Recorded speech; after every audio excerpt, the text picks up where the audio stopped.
reading from the second book of Maccabees. Eleazar, one of the foremost scribes, a man of advanced age and noble appearance, was being forced to open his mouth to eat pork. But preferring a glorious death to a life of defilement, he spat out the meat and went forward of his own accord to the instrument of torture, as people ought to do who have the courage to reject the food which it is unlawful to taste, even for the love of life.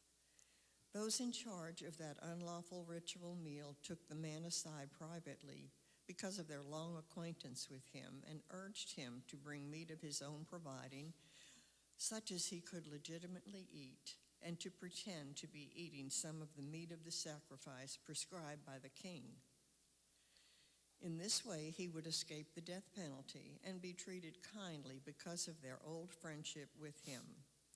But Eleazar made up his mind in a noble manner, worthy of his years, the dignity of his advanced age, the merited distinction of his gray hair, and of the admirable life he had lived from childhood.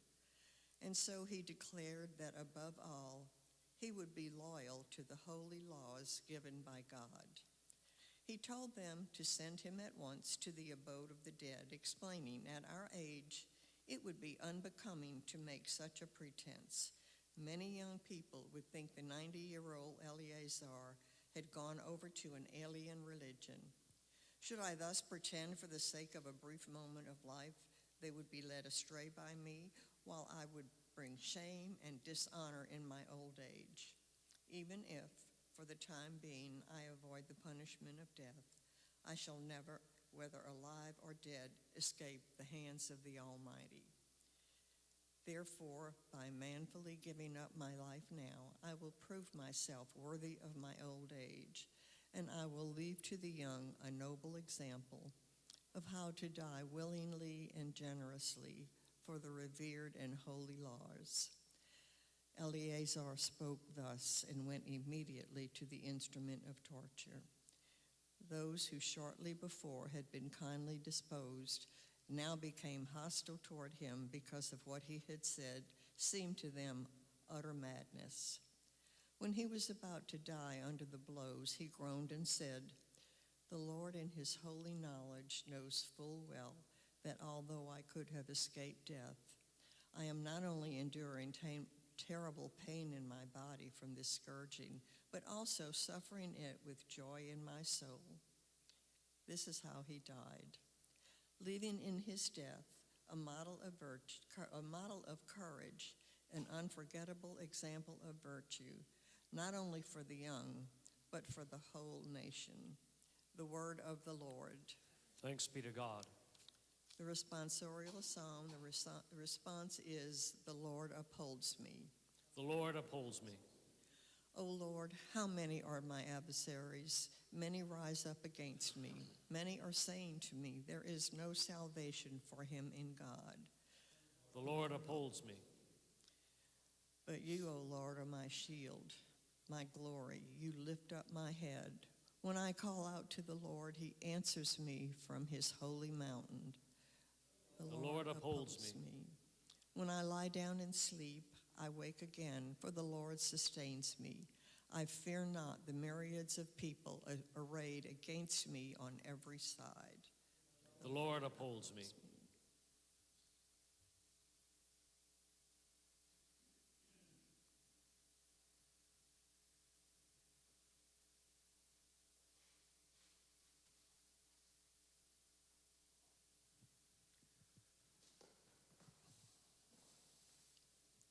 Hallelujah, hallelujah, hallelujah, hallelujah, hallelujah, hallelujah.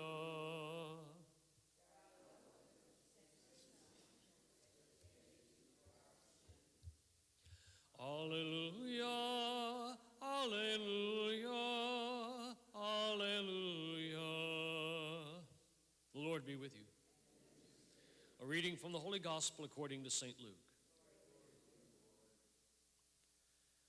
At that time, Jesus came to Jericho and intended to pass through the town. Now a man there named Zacchaeus, who was a chief tax collector and also a wealthy man, was seeking to see who Jesus was, but he could not see him because of the crowd, for he was short in stature. So he ran ahead and climbed a sycamore tree in order to see Jesus, who was about to pass that way.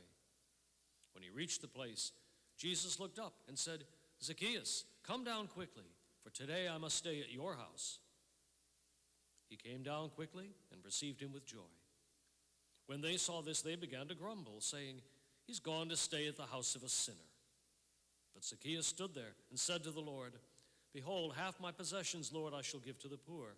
And if I've extorted anything from anyone, I shall repay it 4 times over." And Jesus said to him, "Today salvation has come to this house, because this man too is a descendant of Abraham. For the Son of Man has come to seek and to save what was lost." The Gospel of the Lord.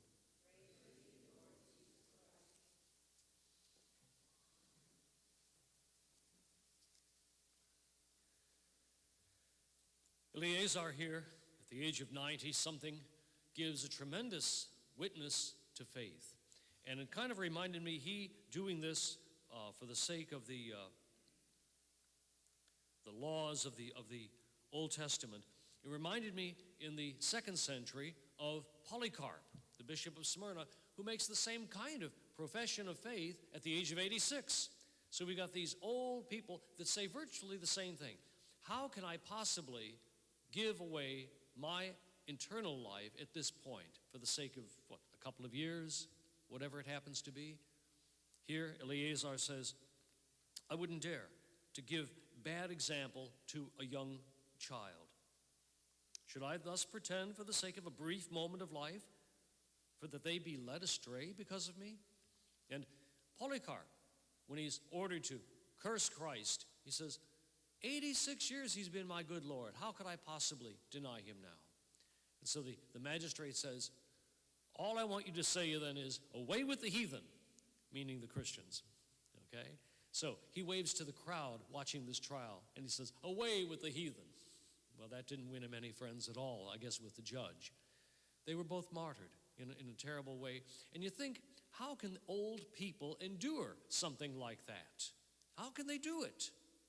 Well, when I think of old people who could probably endure, to be honest with you, I think of Father Jennings. You know, if there's anybody who could endure it, it would be him.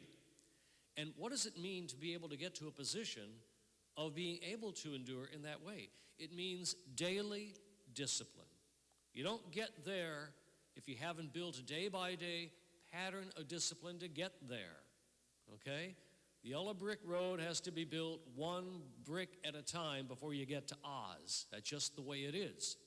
That's just the way it is. So daily, we need to be looking at our prayer life. Daily, we need to be looking at almsgiving. Daily, we need to be looking at fasting. Daily, we need to be looking at the exercise of the acts and the works of charity and mercy. Daily, we do this. We build the pattern of faithfulness in our lives on an ongoing basis, so that when the big moment comes, we have enough small moments to stand on that we can actually get there. Because otherwise, it's not going to happen. We won't be like Eleazar or Polycarp, strong and courageous. We'll be some of those that just say, well, you know, it was nice while it lasted, but I guess my faith life is over.